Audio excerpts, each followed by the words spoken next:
Okay, this video is being filmed exactly 1 week after the other videos. The first two videos in the series pertain to the magazine capacity ban and the weapons accessories ban. Before we start today, I'd like to make an acknowledgement. There was an individual, and that individual's name will be posted somewhere on this screen. This individual last week took out his time to watch and comment my video. Now, this individual, whose name will appear on the screen, is currently in Afghanistan, stationed with an artillery unit. And he took out time from his schedule to watch me. And I was very humbled by that. I thought it was very nice of this individual to take out his time for me, especially given his situation. And the only thing I could think of was to say that I hope he returned home safely. I have a cousin of mine who's a New York State trooper, full-time, and he still serves as an Army National Guard officer. I think he's a captain today. He is also activated to Afghanistan as of now. And I had a friend of mine who was killed in Iraq in 2007. And it's very nice that some of them, or one of them, could take out their time from their schedule to watch me. And I thought he deserved some recognition for that. Also, my last video, the first video of the series, when I talked about magazine capacity laws, I mentioned Mr. Bill Ruger Sr., and I mistakenly said that he spoke before a committee of politicians, and then I put a little bubble in correcting myself. I'll correct myself verbally.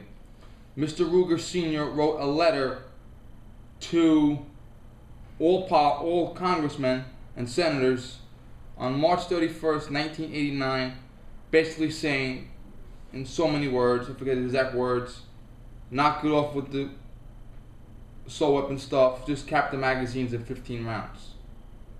Just make a magazine cap. He suggested a cap of 15 rounds, it went down to 10 rounds, okay? So, I corrected myself again. Now, gun owners of America divide our country's history into three phases. Phase 1, July 4th, 1776 through September 13th, 1994. That is called pre-ban. In the middle is September 13th, 1994 to September 13th, 2004. That is called ban. Continuing on is September 13th, 2004 to present day, which is called post-ban.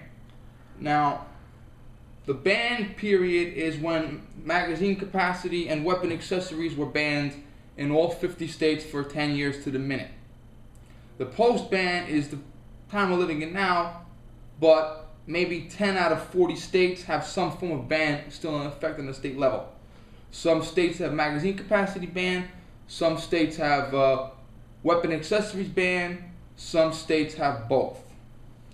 Now, statisticians compile facts. How many women a year die of breast cancer?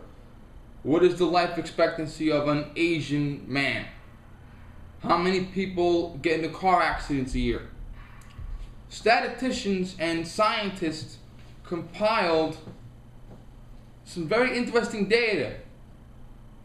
During the weapon, politicians on both sides, Republican and Democrat, and advocacy groups that support weapon accessory bans say that during the weapons accessory ban, assault weapons. An assault weapon is a handheld weapon that can fire multiple shots with one pull of the trigger. I pull the trigger once and many bullets come out. That's an assault weapon. Another weapon that looks scary but only fires one round at a time is called a tactical carbine. Assault weapons are for military only. Tactical carbines are for police and civilians. Now, assault weapons, meaning weapons that fire full automatic, were used in 0.5% of crime between 1994 and 2004, the ban period. Scientists and statisticians have found an amazing footnote.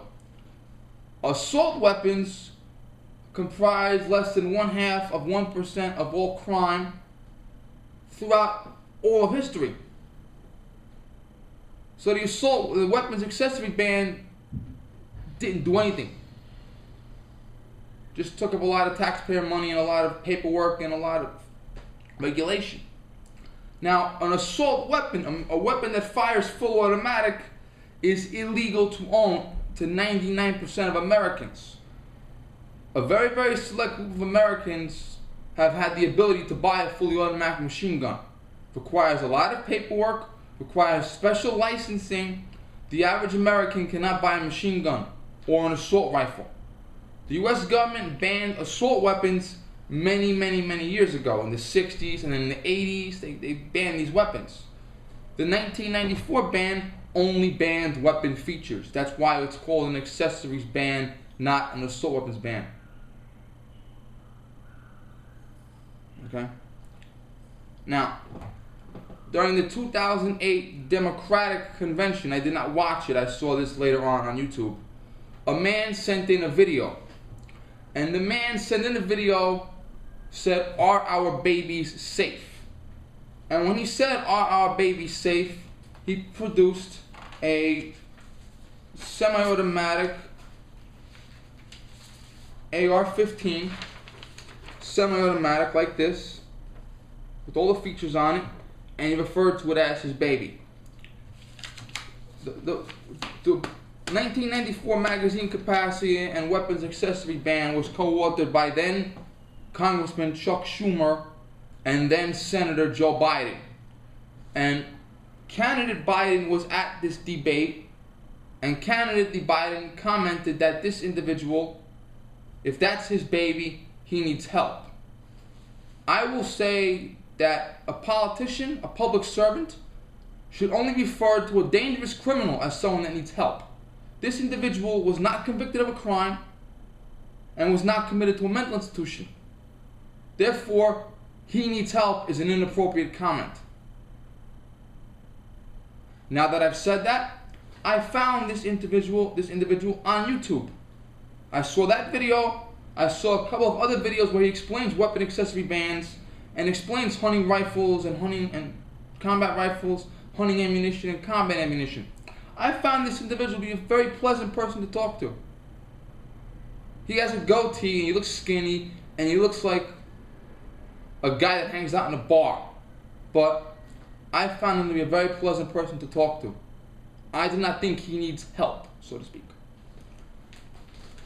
Now, candidate Biden went on to say the weapons accessory ban worked because after the weapons accessory ban expired on the federal level in 2004, a woman went on a shooting spree. I think she had a handgun with a 50-round magazine, I'm not sure though.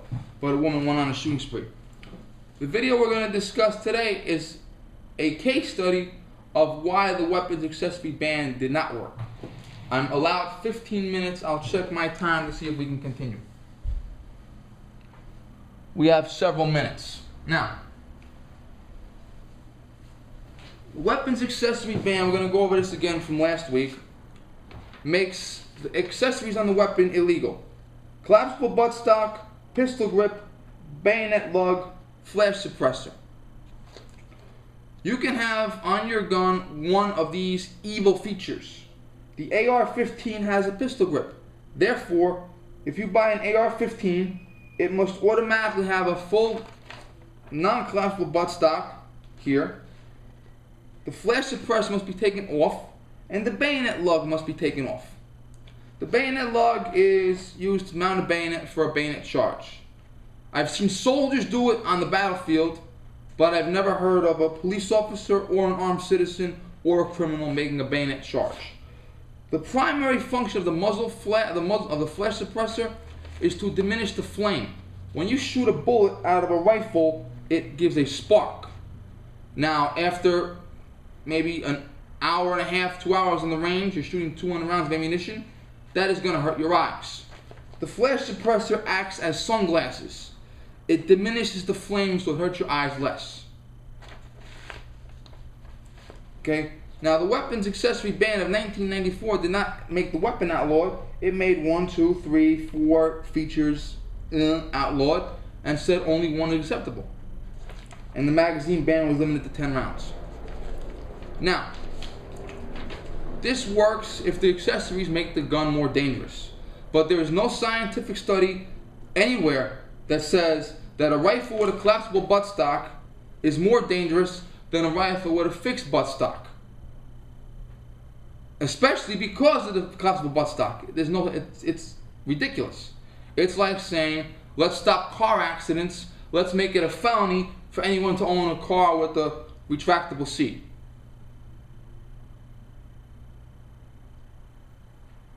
Basically, that's what it is. Now, also keep in mind, criminals buy their guns on the street. They rarely, if ever, buy their guns in the gun store. Criminals have to, when you buy a gun in a gun store, you have to show photo ID, sometimes a special license, sometimes have your fingerprints taken, sometimes have your identification kept on record, and have a background investigation. So a criminal really doesn't want to go through that stuff. Now, February 28th, 1997, North Hollywood, Los Angeles, California. Emil Macerano and his partner, Larry Phillips Jr., are planning a bank heist.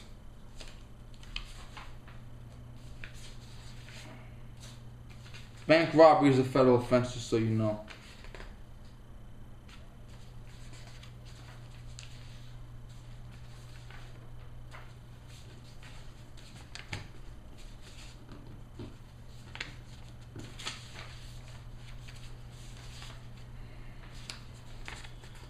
Once again, I am missing one picture. Hold on, please.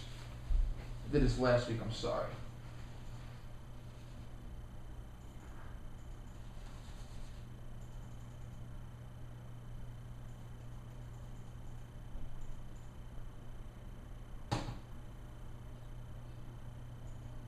You know what?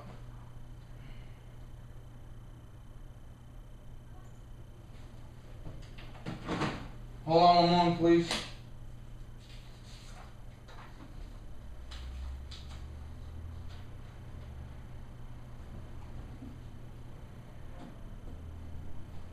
I'm missing one picture. I'm terribly sorry. You know what? We're gonna cut this short now because by the time I print the picture out, my time will be up. I'm sorry. Hold on.